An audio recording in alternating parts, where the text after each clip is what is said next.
নমস্কার বন্ধুরা, পিঙ্কি কিচেনে সবাইকে স্বাগত। রোজ রোজ একঘেয়েমি আলুর তরকারি খেতে ভালো লাগে না, সেই জন্য আজকে একটু অন্যরকমভাবে আলুর তরকারি বানিয়ে আপনাদের সাথে শেয়ার করছি। ভিডিওটা সম্পূর্ণ দেখার অনুরোধ রইল বন্ধুরা। প্রথমেই আমি এখানে বড় বড় দুটো সাইজের আলুকে সিদ্ধ করে ছোট ছোট টুকরো করে কেটে নিয়েছি। এবারে সবার প্রথম আমি একটা মশলা তৈরি করে নেব। তার জন্য দেখো প্লেটে নিয়ে নিয়েছি গোটা জিরে, গোটা ধনে, গোটা তেজপাতা, জয়িত্রী, গোটা গরম মশলা, দুটো শুকনো লঙ্কা আর গোটা গোলমরিচ। এবারে এটাকে শুকনো কাঠখোলায় একটু ভেজে নেব।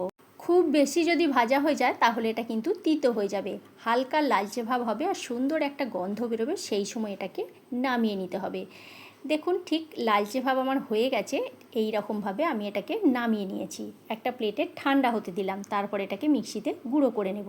এবারে আমি একটা কড়াই বসিয়ে দিয়েছি, কড়াইয়ের মধ্যে দিয়ে দিলাম 3 থেকে 4 চামচ মতো সরিষার তেল। তেল ভালোভাবে গরম হয়ে যাওয়ার পর তেলের মধ্যে দিয়ে দিলাম 5 ফোড়ন আর শুকনো লঙ্কা। আপনারা চাইলে এখানে একটু হিং দিতে পারেন, হিংটা দিলে কিন্তু খেতে বেশ ভালো লাগে। আমার হাতের কাছে হিংটা ছিল না, সেই জন্য আমি হিংটা দিতে পারলাম না। দিয়ে দিলাম থেতো করে রাখা আদা আর কাঁচা লঙ্কা। আদা আর কাঁচা লঙ্কা দিয়ে খুব ভালো করে তেলের মধ্যে আমি একটু নাড়াচাড়া করে নিলাম। এবারে দিয়ে দিচ্ছি একটা বড় সাইজের টমেটোকে আমি পেস্ট করে রেখেছিলাম, সেই টমেটো পেস্টটা দিয়ে দিলাম। টমেটো পেস্টটা দিয়ে খুব ভালো করে আবারও তেলের মধ্যে নাড়াচাড়া করে ভেজে নিচ্ছি, যাতে করে টমেটোর কাঁচা গন্ধটা চলে যায়। আর এই সময় আঁচটা কিন্তু মিডিয়াম আঁচে রেখেই রান্নাটা করতে হবে। দেখুন টমেটোটা আমার এখানে ভাজা হয়ে গেছে আর টমেটোর কাঁচা গন্ধটাও চলে গেছে। এবারে এই পর্যায়ে আমি এক এক করে সমস্ত গুঁড়ো মশলাগুলো দিয়ে দিচ্ছি। দিয়ে দিচ্ছি হাফ চামচ মতো হলুদের গুঁড়ো, হাফ চামচ মতো জিরে গুঁড়ো, আর দিচ্ছি হাফ চামচ মতো ধনে গুঁড়ো। এবারে খুব ভালো করে মশলাটাকে একটু কষিয়ে নিচ্ছি টমেটো, আদা, কাঁচা লঙ্কার সাথে, যাতে করে মশলার কাঁচা গন্ধটা চলে যায়। একটু সময় ধরে রান্নাটা করতে হবে, আর মশলা যত ভালোভাবে কষাবেন তত কিন্তু রান্নার স্বাদ ভালো হবে। দিয়ে দিলাম এখানে 1 চামচ মতো কাশ্মীরি লাল লঙ্কার গুঁড়ো, এটা দিলাম সম্পূর্ণ কালারের জন্য। আর যেহেতু আমি কাঁচা লঙ্কা থেতো করে দিয়েছি, সেই জন্য আমি এখানে আর লঙ্কা গুঁড়ো ব্যবহার করলাম না। আপনারা যদি চান লঙ্কা গুঁড়ো এখানে দিতে পারেন। মশলা খুব ভালোভাবে কষিয়ে নেওয়ার পর মশলার গা থেকে কিন্তু তেল ছেড়ে বেরিয়ে গেছে। এবারে এই পর্যায়ে আমি দিয়ে দিচ্ছি সামান্য পরিমাণে একটু চিনি। আপনারা চাইলে এখানে চিনিটা স্কিপ করতেও পারেন, আমি কিন্তু এখানে চিনিটা দিয়েছি স্বাদের ব্যালেন্সটা ঠিকঠাক হওয়ার জন্য। চিনিটা দিয়ে খুব ভালো করে আবারও 1 মিনিট নাড়াচাড়া করে আমি এখানে কষিয়ে নিলাম। কত সুন্দর কালারটা এসেছে দেখুন বন্ধুরা, মশলা কিন্তু খুব ভালোভাবে কষানো হয়েছে। এবারে এই পর্যায়ে দিয়ে দিলাম সিদ্ধ করে রাখা আলু।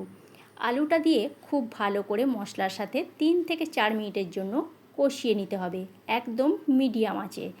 খুব ভালো করে কিন্তু এটাকে কষাতে হবে, যত ভালোভাবে কষাবেন তত কিন্তু খেতে বেশ ভালো লাগবে। আমি এখানে 3 থেকে 4 মিনিট কষানোর সময় দিয়ে দিচ্ছি স্বাদ মতো নুন। নুন যেহেতু আগে দিইনি, সেই জন্য নুনটা এখন আমি দিয়ে দিলাম। নুনটা দিয়ে খুব ভালো করে আবারও কিন্তু কষিয়ে নিতে হবে। বন্ধুরা, আমার এরকম ছোট ছোট ভিডিও রেসিপি আপনাদের যদি ভালো লেগে থাকে ছোট্ট একটা লাইক করবেন, কমেন্ট করে বলবেন রেসিপিটা আপনাদের কেমন লাগলো। আর যদি আমার চ্যানেলে নতুন বন্ধু হয়ে থাকেন তাহলে আমার চ্যানেলটা সাবস্ক্রাইব করার অনুরোধ রইল। আর ফেসবুক পেজ থেকে দেখে থাকলে আমার পেজটি অবশ্যই ফলো করে নেবেন। নুন দিয়ে কষিয়ে নেওয়ার পর আমি এখানে 1 চামচ মতো কসুরি মেথিকে হাতে করে দলে নিয়ে দিয়ে দিলাম। সেই কসুরি মেথিটা দেওয়ার পর খুব ভালো করে আবারও একটু কষিয়ে নিচ্ছি। আর কসুরি মেথি দিলে এর স্বাদ কিন্তু দুর্দান্ত হয়। খুব ভালো করে আমার এখানে কষানো হয়ে গেছে 3-4 মিনিটের জন্য। এবারে দিয়ে দিচ্ছি বেশ কিছুটা পরিমাণে জল। জলটা দেওয়ার পর খুব ভালো করে খুন্তির সাহায্যে এটাকে মিশিয়ে নিতে হবে, যাতে করে ভালোভাবে মিশে যায়। দেখুন বন্ধুরা, এই রেসিপিটা কিন্তু লুচি, রুটি, পরোটা কিংবা কচুরির সাথে দুর্দান্ত খেতে লাগে। আর একবার হলেও রেসিপিটা বানিয়ে দেখবেন, আশা করছি আপনাদের ভালোই লাগবে। আমি এখানে 4 থেকে 5 মিনিট মতো ঢাকা দিয়ে দিয়েছিলাম। 4 থেকে 5 মিনিট পর আমি ফিরে এলাম, ঢাকনাটা খুলে দিয়েছি। এবারে এই পর্যায়ে যে মশলাটা আমি গুঁড়ো করে রেখেছিলাম সেই তার থেকে 1 চামচ মতো এখানে গুঁড়ো মশলা দিয়ে দিচ্ছি।